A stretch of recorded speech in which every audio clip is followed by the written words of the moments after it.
Bueno, boas tardes. Moitas grazas. Primeiro de todo, quero agradecer a organización, non porque eu son parte, sino ao Concello de Lourenza de recibirnos aquí estes 3 días maravillosos que permitiron a mí conocer esta terra que ainda non coñecía de Galicia e tamén permitironme compartir e adquirir unha serie de ideas pistas para traballar sobre a cultura galega que, bueno, se cadra estaba un pouco, para mí non eran tan evidentes, non? E, bueno, creo, pois, por suposto, moitas grazas. Tamén estou un pouco moi feliz de que a intervención previa fose sobre Xaime Isla, porque a primeira vez que eu achegueime unha cousa de literatura galega, deixando aparte as misas do padre Xaime Seixas nos Jesuitas de Vigo, aqueles mércores en galego con Mixal, foron un grupo no ano 84 de mocedades galeguistas que organizou Xaime Isla na comunidade de Jesuitas de Vigo. E dende entón eu empecé a interesarme, a ler materiais de cultura galega ata hoxe. Entón, pois, para mí é moi emocional que a primeira intervención fose no recordo de Xaime Isla. Ben, o segundo, quero agradecer a Enrique Monteagudo que ademais, que me auxilicara este tema de oposición, que a Escolma de Poesía Galega 4 de Francisco Fernández del Riego, na medida en que parecería un traballo, vou explicar, non demasiado complicado, non? Se trata un texto canónico onde se recolle a tradición poética do século XX hasta o ano 50 e tantos, prácticamente hasta o ano 55, porque se introduce tamén os Seidos, que era a publicación moi recente de Euxío Boneira, e parecería que un texto sin teorías, sen moitas complexidades, que se pode describir e presentar sen máis, que representa, como se ten dito moitas veces, pois o proxecto político de Galaxia, non? O proxecto poético de Galaxia, non? Traballando un pouco no arquivo, é un arquivo bastante grande, aí tedes un pouco a imaxe, porque, como xa se vai comentando aquí, Del Riego guardaba todas as cousas. No caso da Escolma, para un investigador que se lanza sobre este material, atopase en primeiro lugar con unhas carpetas onde están certas probas de imprenta e tamén materiais pedidos aos autores, cos poemas, unhas biografías e unhas poéticas ou autopoéticas. Despois vai topando que don Paco tiña tamén unha serie de dosieres de cada un dos poetas, o cal nos leva uns 51 dosieres, onde foi xuntando recortes e informacións entre o ano, non 55, sino un pouco antes, e o ano prácticamente os 90, as últimas notas, e finalmente atópase con unha correspondencia sostida, non cos 51, porque algúns deles obviamente estaban mortos, pero sí, alo menos, con uns 25 ou 30 autores que van falando da escolma, da poesía, da literatura galega, além de outros temas. Por lo cal, en realidade, isto é unha achega moi inicial, moi tentativa, na que eu intentei ler un pouco a contrafío, como intento facer sempre, esta escolma de don Francisco Fernández del Riego, non? Vou ler entón un pouco a miña prescripción, aí tedes a portada. Dende logo, tamén quero rapidamente pasar polas primeiras dúas follas. Parecería tamén que a Escolma é un proxecto que xorde pois no momento ese Galaxia, pero, sin embargo, se vamos un pouco ao arquivo, non sei se isto vai ou non vai, sí, atopámonos que, en realidade, o primeiro momento en que Del Riego comeza a procurar materiais que eu documentei para unha antoloxía ou escolma de poesía galega, pois levan atrás cara ao ano 48, por exemplo. Aquí temos unha carta inédita conservada no arquivo da Fundación Penzol, e de novo agradezo a Fundación Penzol, non preciso decirlo porque son como da casa ali todas as facilidades, non? Como ben sabido. Pois esta carta, por exemplo, da Florencio Delgado Gurriarán, de 15 de novembro de 48, obviamente antes da fundación de Editorial Galaxia, onde don Francisco xa lle pide materiais para esa eventual antoloxía. E como esta carta a Delgado Gurriarán, hai outras cartas. Por lo tanto, xa este primeiro desencaixe de datas, non é, digamos que o programa de Galaxia é posterior e simultáneo á elaboración da antoloxía e non ao revés. A antoloxía non é unha consecuencia, e aí discrepa un pouco do traballo de referencia de Ana Acuña sobre a antoloxía, publicado no Boletín Galego de Literatura, onde conecta a antoloxía, digamos, directamente co programa poético de Galaxia, non? Por unha banda está a cuestión das datas. Por outra banda, a antoloxía en realidade tamén engancha cunhas proxectos anteriores e simultáneos. Hai unha antoloxía prácticamente simultánea e moi polémica, con moitos contributos desa época, de Benito Varela Jácome, un pouco esquecido, como a figura de Benito Varela, e tamén conecta cunha antoloxía non nata que eu creo que exhumou Xesús e Ana Acuña, preparada por Filgueira Valverde no ano 36 e que quedou finalmente inédita, non?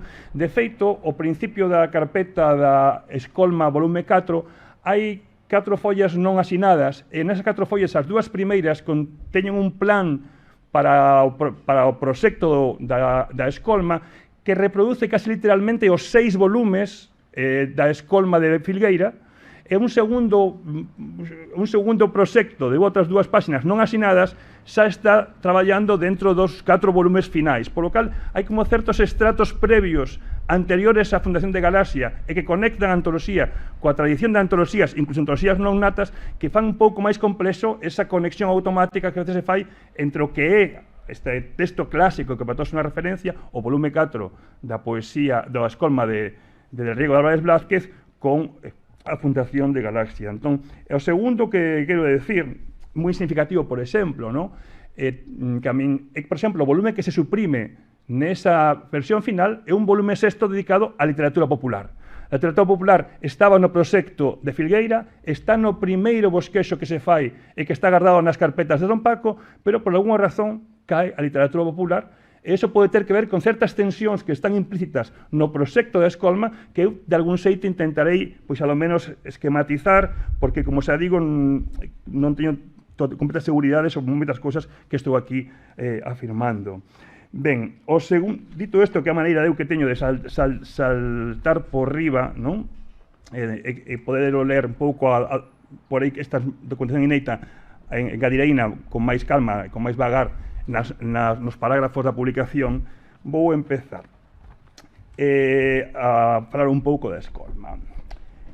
Se no primeiro, e conecto con esta idea da ausencia do popular, se no primeiro plano popular ocupaba un volume completo, malia ser percibido como unha creación claramente menor, no segundo, o segundo que está máis perto ao proxecto final, non están asinados, e de feito falase, este traballo poderíase encargar a Xosé María ou a Paco, e a letra non é de Piñeiro. Entón non sei moi ben se Paco ou Xosé María, da Silva coñece ben os materiais, por eso estou mirando para él, son os que asinan ese proxecto, ou se ven de alguén que non é nin Xosé María nin Paco, porque son os que acabarían finalmente facendo o proxecto, ¿no? Eu digo, isto foi o que fui sacando da Penzola estes días. No segundo, a estrutura en 4 volumes, que sería a final de escolma, incorpora ademais unha distinción entre popular e populachero, que fai visible certa idea de literatura e certa estética que na escolma estará presente tanto nas poéticas que se pediron aos autores, como nas escollas, na que Del Riego non sempre seguiu a suxestión dos autores, non? Del Riego pide uns poemas, envolver un caso final, e despois decide poñelos ou poñer outros, non? Tampouco hai unha total coherencia entre o que se envía, o que lle envía, por exemplo, Álvaro Cunqueiro, e os poemas que finalmente Del Riego, esta especie de discrepancias, de pequenos silencios, de puntos escuros, interésame como fíos para construir unha argumentación en torno a xénese deste volume 4 da escolma. Ao situar a escolma, e agora sí que leo, dentro de Galaxia, pero con un encaixe non perfecto, podenos axudar a saber a reacción crítica. Por certo, non vou falar ningún minuto da famosa polémica de González Garcés, que é ben coñecida, está moi ben traballada, hai artigos, tamén no artigo da Ana Cuñas, creo que non aportaría nada, que eu non podo decir nada que non sexa ben coñecido, intento traballar coas cousas que non son tan coñecidas e elaborar unha certa teoría sobre iso. Perdón. Ao situar a escolma dentro de Galaxia, pero con un encaixe non perfecto, podenos axudar ler a reacción á escolma que Ramón Piñeiro manifestou nunha carta moi coñecida, eu creo que moi coñecida, unha carta moi coñecida, dirixida tamén a Francisco Fernández del Riego, en na que lonxe da euforia con que eran acollidos outros textos de Galaxia, Piñeiro escribe. Eu vou ler, por suposto, a prosa de Piñeiro, que, como todos sabemos, dun estilo casi perfecto. En general, coido que o libro terá boa acollida. É o texto que tedes aí, unha carta de 20 de decembro de 55, que está guardada na Fundación Penzola. Botábase de menos un conxunto panorámico da nosa poesía contemporánea. Mesmo por iso terá bastante difusión. Esta especie de linguaxe telegráfica xa é unha pista, non, para min. A impresión máis común na xente figúrome que será de sorpresa diante da abundancia de poetas e de obra poética en lingua galega. Para meu ver, este libro representa o primeiro intento de ordenación representativa dos 50 derradeiros anos da nosa poesía. Abrangue 3 campos distintos, pero coherentes, nunha antoloxía representativa. Está realizado cun criterio de amplitude xenerosa. O segundo, o das referencias e datos biobibliográficos, está realizado con rigor e será sempre de utilidade. O terceiro, e aí comeza un pouco o problema, o da valoración crítica é quizáis o máis frouxo das 3, porque carece, evidentemente, de unidade. En realidade, ti non te enfrentas directamente co problema. Isto é unha cousa bastante forte que lle diga Piñeiro por escrito a Del Riego, algo así. non é a cousa de falta un poeta en español, unha cousa como de fondo, non? Mais como os poetas tampouco se enfrontan en serio, e moitos de ningunha maneira, a definición de poética de cada un diles está entresacada de aquí a colá ou traballos na súa maioría non están feitos con semellante finalidade. De aí que a impresión crítica valorativa seña a menos firme. Fin de cita. Como sempre que escribe Piñeiro, ningunha das palabras que moi cuidadosamente está caligrafada ao chou. Piñeiro podía estar pensando, irónicamente, na recensión que pouco máis dun ano antes Francisco Fernández del Riego escribira para recensionar unha outra antoloxía moito menos afortunada de González Alegre, que del Riego analizara para a noche no ano 54. Non parecería que está un pouco Piñeiro nesta carta que ten certas esquinas, non? Ten na cabeza esta columna, este ensayo estupendo de Fernández del Riego, publicado en La Noche, como outros textos que se refiren nestes días, o 22 de xaneiro do ano 54, que é unha recensión, pero que é moito máis dunha recensión, porque neste texto don Francisco formula un proxecto de crítica poética moi ambicioso. Foi un texto sobre o que xa chamou a atención no seu día tamén Antón Figueroa nun libro de referencia a Ideoloxía e Campo Literario en Galicia, publicado en La Jovento no 2010, como ben sabedes, non? Ese é o parágrafo. Por que digo que está volvendo Piñeiro a Del Riego contra Del Riego? Porque Del Riego escribira un ano antes respecto a González Alegre, cito en castelán, porque La Noche estaba escrito en castelán, como todos sabedes, es precisamente en el orden crítico donde se descubren sus principales fallos. Este Del Riego que fala. Para nosotros la misión del crítico es explicar la obra de arte, aproximarla, aclarando su sentido y valor a los lectores, y no puede hacerlo buscando sus leyes fuera de ella misma. Ese cara voy a explicar en un texto qué significa fuera de ella misma, ¿no? Porque aquí hai unha gran teoría inscrita que ten que ver con certa teoría poética. Ha de ser, por consiguiente, prurito crítico quebrar todo prejuicio de escuelo gusto y acercarse a desvelar con ecuánime deseo de comprensión el patente secreto que la obra cela. E continúa Del Riego. Por todo ello, el valor de una obra está en primer lugar en su calidad expresiva. Las obras vivas lo son por el pleno tenía aquí unha errata, de sus intuiciones, llegadas al colmo de una expresión exacta, ¿no? Situando a Del Riego, fin de cita, a Del Riego contra Del Riego, e escribindo con aquela frialdade e precisión que lle eran características, Piñeiro subliña unha das eivas de Escolma, a ausencia dunha análise crítica e, polo tanto, unha certa demisión do antólogo, que recitaba completar o seu propio traballo e o seu propio programa de investigación, segundo formulara un ano antes na recensión de González Alegre.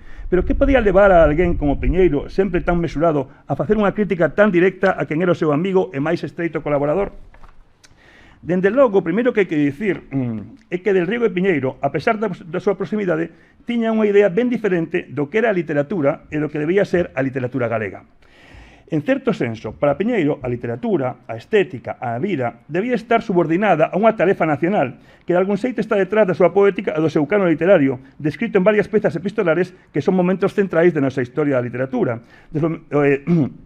Desenvolvemento dun programa de traballo que foi elaborando en grande medida na correspondencia con Fernández del Riego. Penso nos textos sobre Luís Pimentel, no caso da poesía, e no prólogo Os Eidos, non? Que son dous textos centrais da teoría literaria galega, no que Piñeiro, de algún xeito, habería moito que falar do que dixo Pastorizo ao final da cuestión do lírico, no que Piñeiro, de algún xeito, completado, por suposto, cos ensaios sobre Rosalía, texto clave da definición do lírico como elemento, esa reintegración de Rosalía como clave para entender a identidade de Galicia, os 7 ensaios famosos, que unha das primeiras publicacións, a primeira prácticamente de Galaxia, vaise formando unha teoría literaria que ten que ver con certa subordinación a un proxecto nacional, como vou intentar probar. Se lemos con cuidado as cartas depositadas na Fundación Penzol, especialmente neses anos iniciais, e mesmo desde antes da fundación da Editorial Galaxia, podemos entender en que medida Del Riego foi o interlocutor de Piñeiro, aquela que dirixía non tanto a súa vida persoal, sobre a que Piñeiro sempre foi moi guardado, como as súas inquedanzas e inseguridades intelectuais. Todo isto antes de que Piñeiro fose Piñeiro. De feito, a lectura con vagar desas cartas permite ir reconstruindo o lento proceso polo que Piñeiro pasou de ser un home derrotado, case cego e sen traballo, a saída do cárcere, a se converter na voz de autoridade no núcleo de Galaxia, no? O home dotado de autoritas. Isto pasou solo en 6 anos. A mí interesame moito ver o proceso entre esta carta escrita en Madrid, eu penso que ainda no cárcere, seguro que Quique sabe mellor que a min, o 18 de maio do ano 48, unha carta tremenda, e a carta do ano 55, onde corrixe os criterios de quen fora a persoa que o levara a galaxia e que lle dera toda a confianza. Non? Entón, esta tensión que traballo aquí. En esta carta, por exemplo, un parágrafo moi significativo dille: fálame da nova editorial galega e das vosas inquedanzas e esforzos para que esta empresa acade a envergadura e a consistencia necesarias para que teña un influxo cultural permanente e eficaz. Salto un pouco. Como me gustaría colaborar nises traballos. Non porque sexa importante a miña colaboración, que non o é, sino polo gusto de facer cousas útiles. Fin de cita. Carta de Piñeiro do ano 48. Entón, outro día comentaba con Pepe aí tomando un café, vamos ser elegantes, ¿no? Tomando un café, que o interesante é ese proceso tan datado, eses 7 anos, que a través da correspondencia del Riego Piñeiro vemos como Piñeiro vaise constituindo no eixo, e de algún modo no intelectual forte dese grupo. E son eses 7 anos, ou 6 anos se cadra, moi pouco tempo. No 55, xa o centro é Piñeiro para todos, non? Entón, é interesante ese período de transición intermedio, non? A partir destas referencias, creo que non son especulacións mías. Entre esa carta inicial e a carta que mencionamos, apenas 7 anos aparentemente escuros que foron cruciais na historia cultural do país. Son os anos que don Paco pasa a ser aquel a quen con moitos medos Piñeiro lle envía o seu primeiro ensaio, por exemplo, en outubro do 49, Piñeiro envía un ensaio un pouco máis tarde esta carta, bueno, un ano máis tarde, onde di que é sobre Luís Pimentel, non casualmente, fixo referencia outro día Pablo tamén a isto, e dille literalmente Piñeiro a del Riego. Isto é o 49, quedan só 6 anos para o cambio das tornas. Como é o primeiro traballiño que fago, non teño idea de se é publicável ou non, así que o someto a túa superior censura para rachalo se non te gusta. Esta é unha carta de Piñeiro de agosto do 49. Ben, estas primeiras inseguridades van dando paso a unha voz cada vez máis firme que se constituye dialóxicamente en conversa con Del Riego. A mí me interesa ver como a través desa conversa vaise constituindo a identidade. Piñeiro se convértese en Piñeiro, pero a través del proceso dialóxico, en certo sentido. Non? Das diferentes cartas que se podían subliñar, quería destacar unha que Piñeiro lle envía só meses antes en as que se formula o sérmolo do que acabaría sendo o núcleo... non é esta. Perdón. Como se llama? Atrás a isto. Aquí estamos para atrás. Aí, bueno, é igual, non pasa nada. Volvín a... Perdón por estes fallos que teñen que ver con miña impericia. Vale, e agora aquí, bueno, non pasa nada, isto é unha carta de... Perdón, vou rápido. Bueno. Das diferentes cartas que podrían subliñar, quería destacar unha, e como todos sabedes, no ILGA estamos intentando traballar, como sabe Loli, con cuestión dos epistolarios, e por isto tamén esta presentación. Das diferentes cartas que se poden subliñar, quero destacar unha que Piñeiro envía só 2 meses antes, en as que se formula o sérmolo que acabaría sendo o proxecto de Galaxia. O proxecto é o desenvolvemento dunha prosa ensaística sofisticada que permitise o recoñecemento do galego como lingua de cultura, en a que a traducción citada de Heidegger, e tamén traballada a súa historia editorial por Da Silva, que está aquí ao meu lado, con uns exemplares, ocupaba un lugar simbólicamente central. A carta de Piñeiro, que é unha carta do 49, o sea, anterior a Galaxia, na que lle somete a Del Riego a consideración. Moitas destas cartas están publicadas no libro del Riego, un epistolario a Ramón Piñeiro, pero eu recomendo ir aos orixinais, porque moitas destas cartas Del Riego cortou, están escritas nunha lingua que non é exactamente a de Piñeiro, en fin, é mellor ir a Penzole, perder ali un pouco tempo, entre comillas, e lelas con moito vagar, porque aí entendemos este proceso lento, cando parecía que non pasaba nada, e que en realidad está a pasar todo, ¿no? A xenealoxía do proceso da constitución do grupo de Galaxia, antes de que Galaxia exista como grupo dominante na cultura galega. Esta cita, que é unha cita longa e que podedes ler, non? A mí o que me interesaba, non? Da cita, que non vou ler, desta carta do ano 50, en que medida supuña unha continuidade co proxecto de nós, en que medida supuña unha discontinuidade co proxecto de nós. Sabemos, dille Piñeiro a Del Riego, máis ou menos empíricamente, porque o empírico Piñeiro ás veces non lle prende moito interese, non? Que o lirismo, a saudade, o humorismo, etc., o etc. A paisaxe, como ben sabe María, non? etc. Son notas características da nosa personalidade, pero aínda non está feita a investigación metódica do noso ser espiritual.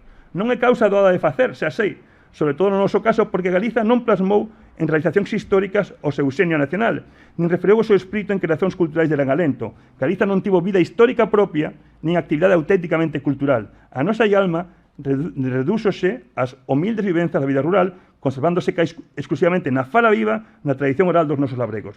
Todo ese tesouro espiritual das puras crenzas galegas foi acobillando no caudal da nosa lingua popular lonxe das grandes linguas das creacións artísticas, literarias ou filosóficas. Fin de cita.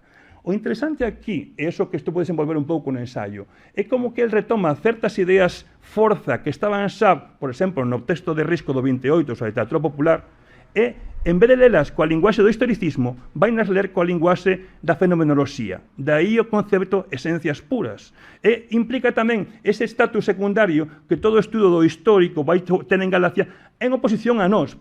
Xa digo que a mí interesa ver estas certas discontinuidades nos proxectos.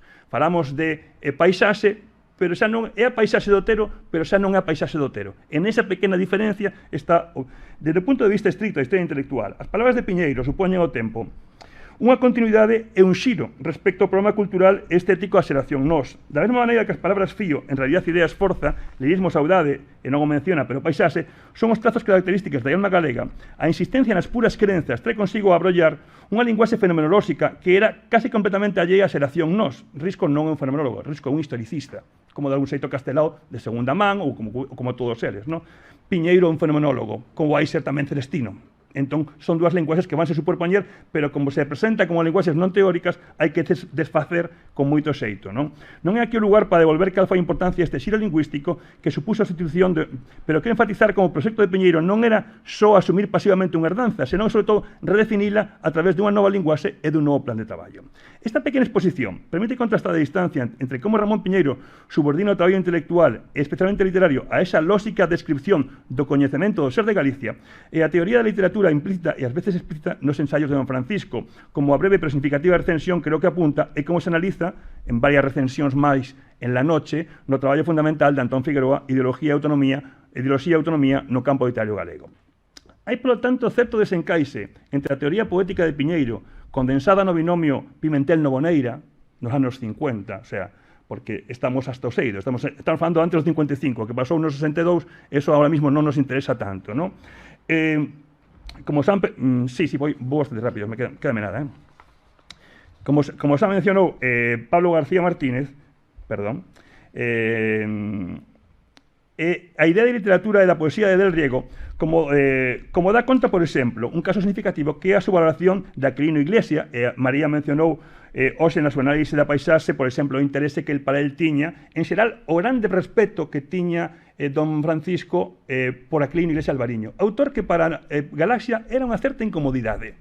De feito, deixando aparte a cuestión da ortografía e superiorismo sobre a lingua, que no libro imprescindible de Quique está moi ben desenvolvido, por suposto, está a cuestión do modelo poético que representaba Aquilino, probablemente o poeta con obra publicada máis consistente daquele momento, que tiña un certo encaixe malo na teoría que está definindo Piñeiro, pero que tiña unha relación de moi atrás con Don Francisco, da época dos 30, da conexión. Hai unha carta, por exemplo, de como hai unha encarga de Castelao a Del Riego que chega a través dunha cousa en Vilagarcía, a través dun envío de Aquilino, non? Entón, a relación Aquilino-Don Francisco vais atrás. En Salnés vai publicar Nenias, que non estaba publicado antes en Galaxia, porque de algún xeito, hasta Salnés non aparece. Por eso, o que mencionou antes de Soutullo, tamén mencionou un pouco Malvares, parecía máis relevante, non? Sigo, remato, non? Entón, ese Pimentel-Noboneira está facendo unha teoría poética e de algún xeito Del Riego está navegando de a cabalo de unha cousa ou outra. Para Piñeiro debía resultar un pouco angurioso ver a Pimentel e Noboneira igualados aos autores que non creía valiosos, como podía ser Manuel María, en parte, sen unha nota crítica que explicase a xerarquía entre os uns e os outros, todos os 51 aí tirados, non? Para Piñeiro, eu entendo que para Celestino tamén, este é o núcleo intelectual da Galaxia que vai instituir a linguaxe dominante, ao menos neses primeiros anos, a definición da alma galega atopaba referentes nunha tradición románica europea coa que conectaban a Pimentel, a cuestión da vida provincial, a obxectivación da experiencia da vida en Lugo, que en realidade parte da súa propia proxección, da súa propia experiencia subxectiva, e a relación con natural e a paisaxe, a obra de Oseidos, non? Estes dous fíos claves neses anos 50, hasta o 55, hai que falar, non estamos nos 60, no 55. Que é paralelo, por exemplo, ao xiro, xa vou rematando, ao xiro, do Martin Heidegger a partir do 38 no interés por Hölderlin. E traigo esta referencia ao Hölderlin de Heidegger, que dá un xeito ecoa no ensaio de Celestino sobre campanas de Bastavales, se tedes presente, publicado nos famosos 7 ensaios, que é un texto de referencia, non? que dai xeito. Quen viu esta conexión, non? Como aí un fío forte que Piñeiro e Celestino están apuntando e que Del Riego está noutra xenda e que non hai, sabemos se hai unha solución completa para as dúas, é unha carta de Álvaro Cunqueiro, do ano 50, que vou traer, que a parece fantástica, que está no epistolario que editou Loli, o epistolario mindoniense, fantásticamente anotada por Loli, que está aquí. Saltei para atrás outra vez. Como quedou? Mais léase máis, non hai ningún problema. Sí, a mí non, está. Bueno, moi rapidamente, ese texto, bueno, perdón, aí está. Por iso. Bueno, pero para, que sei, bueno, sei. A carta, como que de Cunqueiro, precisamente datada no ano 50, entonces interésame todos eses momentos previos a, o sea, o momento que se está constituindo non o que se fai despois e pois tiralo para atrás, senón o que pasa entre o 48 e o 55, 48 e o 51, que construílo con precisión, non? Entón, Cunqueiro pídelle, estou acabando xa, a Del Riego que faga unha nota en la noche sobre unha poesía sobre Hölderlin que él acaba de escribir, ¿no? Esa poesía sobre Hölderlin, que despois está en Herba aquí a colá, se falase de memoria, pero Herba aquí a colá é un libro que recolle poesías de moitos anos, como ben sabedes, non? Cunqueiro dille, quixera que falara a traducción, cito a Cunqueiro, de Hölderlin na noche, non por min, inda que eu son o autor, senón por, irónicamente, dille Cunqueiro, que estaba en Mondoñedo e aparentemente non lía nada, pero interesaba moi ben do que estaba pasando. A actualidade de Hölderlin esta volta a ser reconsiderada nun primeiro plan pola máis outa poesía do noso tempo. É unha fonte viva e a súa esperanza poética pola mesma tragedia da súa vida esgotadora. Curiosamente, neses anos son os anos 38-44 dos discursos de Heidegger sobre Hölderlin, editados en castelán por Arturo Leite de un modo magnífico, Elena Cortés, para quen conoza. Segundo, Hölderlin é un clasicismo que é posible para nós os galegos. Vainos Hölderlin mellor que Virxilio. Isto é unha alusión indirecta a Aquilino. Claramente, ¿no? Vainos Hölderlin mellor que Virxilio. Isto antes de que dixera Piñeiro, que era no fondo de unha melancolía insondable, ¿no? De unha lanza de soledad, ¿no? Por así decir, ¿no? Terceiro, dille Cunqueiro. Cunqueiro, cando se poña, cando apoio da paisaxe non, pero cando se puña así como serio, dicía cousas así consistentes. Terceiro, hai que traducir ao galego aquelo que é apremiante, urxente, que seña dito entre nós. Si todo se fai arqueoloxía e cacheo de castros, que eso son unha especie de bombas, aos bibliófilos gallegos, obviamente, non? Se todo se fai, o que dixo Villares onte, non? Arqueoloxía e cacheo de castros, non? Aí van uns golpes que lle dá Cunqueiro en 2 liñas tremendas. Entón, aí Cunqueiro formula esta referencia a Hölderlin, ese programa, esa petición a Del Riego, ti eres o asente cultural máis importante, visibiliza isto, porque isto que está en xogo ahora mismo. Antes mesmo que pensara Piñeiro, e ainda que estaba medio abollado por Mondoñedo, que non sabía que facer neses mesmos días, según el mesmo di, parece que non, pero sí que se enteraba. A repente a Virxilio, ese remato, se queda atravesado por unha lanza de soledad e o coñecemento arqueolóxico por extensión morto fronte ao vitalismo de Hölderlin é unha intuición que se anuncia o perfecto encaixe de Cunqueiro no proxecto Galaxia e marca a distancia con proxectos ben feitos pero un pouco inertes como o do Aquilino ou os decididamente mortos dos bibliófilos gallegos. Moi significativamente Del Riego, responsable último tanto da conexión Cunqueiro-Piñeiro, eso está moi ben no epistolario que editou Loli, porque bueno, no tempo. Un momento fulcral na historia das letras decidiu incluir na escolma o poema Hölderlin que originalmente o caótico Cunqueiro non introducira na escolla que enviou. A decisión pola que o Hölderlin entra na escolma é porque o introduce Don Paco, porque nos poemas que envía Cunqueiro non envía, porque estamos falando deste, este que hai que poñer, porque estamos falando do Hölderlin, non? Entón non te esquezas do Hölderlin. Ben, este traballo paciente que implica decisións silenciosas, supresións, pequenos cambios, non é posible explicitarse que non é posible explicitar sen destruir o seu encado a ilusión literaria. Esta tensión entre a escrita e os silencios que só as reconstruccións cuidadosas poden axudar a entender é parte do traballo crítico que aquí quero reivindicar e no que Del Riego foi unha referencia. Entón, quero facer ver como detrás deste libro, que aparentemente é unha colección de poemas, hai unha serie de tensións, de escollas, de silencios, de cortes, etc., que son os que fan significativo un volumen como a escolma, un volumen central na historia das nosas letras, non? Podo rematar finalmente unha cousa un pouco irónica, que é un pouco así, un pouco de broma, non? Moi significativo estas intervencións. son, por exemplo, os parágrafos suprimidos por don Paco, a veces por vergonza, a veces pois por prudencia, por exemplo, a referencia ao fusilamiento de Blanco Torres na nota biográfica, pois decide non incluíla porque eso obviamente podía ter problemas coa censura, entón está a nota biográfica de Blanco Torres di que foi fusilado, el non a pon porque, bueno, está a montarse un lío por esta liña, non? Entón, claro, eso non está na versión final, se tiene un falso traballo filolóxico de reconstrucción de como vaise facendo edición, non entendes que pasou aí o traballo grande de don Paco tomando esas decisións que non se ven se non se estudian, non? Entón, é a nota que fai Eduardo sempre un pouco ditírambico, como diría Monteagudo tamén, un pouco ditírambico, non? Que está moi ben, porque pide unha poética de Eduardo non sei se fai unha poética, pero dá golpe a todo o mundo, non? Esa nota final parecería que soubese do que dicía Piñeiro, porque está como atacando a Piñeiro, pero mandándolle a carta del riego, non? Blanca Amor tamén ten esas intuicións, non? Entón, na súa definición, dice... A tal, di Eduardo, soy unha preocupación, e isto macha martelo, defenderemos de revaloracións estéticas medidas con escalas extraestéticas, o nacionalismo e o localismo, eso que hai que matar, non? Como as máis fadales e deformadoras. A fidelidade á fala e o ser galego son cousa da conducta e da manía, o sea, unha literatura galega que non se safe nin a fala, é toda unha provocación, non? E de por sí non amosan ense máis nada que no ar ceibe do arte, que o corifeísmo político, e parece ser unha alusión á galaxia, se dedique a outras cataquesis, e que cada poeta apeitúe co seu mundo sin cirineos, rende coordinacións orfeónicas, o poeta e o seu mundo sollos, e agardar. Obviamente, Del Riego decidiu que esta ditirambo non se incluía na edición final da Escolma. Bueno, e nada máis un pouco para acabar con esta nota. Moitas grazas polo vosso tempo, creo que máis ou menos...